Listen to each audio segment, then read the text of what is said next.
अस्सलाम वालेकुम व्यूअर्स, मैं शाह खान अपने एम से स्टार टीवी पर आज जो टॉपिक आपके साथ शेयर कर रहा हूँ, ये बिल्कुल अभी की ब्रेकिंग न्यूज़ है कि इंडिया की इंटेलिजेंस के आईटी डिपार्टमेंट के ऊपर एक साइबर अटैक हो गया है। इंडिया जो अपने आप को पूरी दुनिया में आईटी का एक्सपर्ट समझता है, आज उसके आईटी की तमाम पोल खुल गई।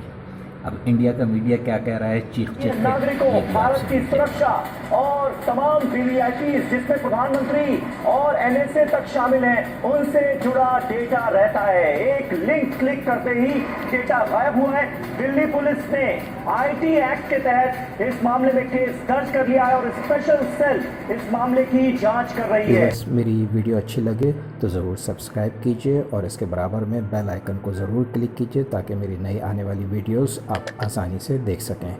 लाइक के बटन को भी प्रेस करें और अपने तमाम फैमिली मेम्बर्स और फ्रेंड्स के साथ मेरी वीडियोस शेयर करने के लिए शेयर के बटन को भी प्रेस करें।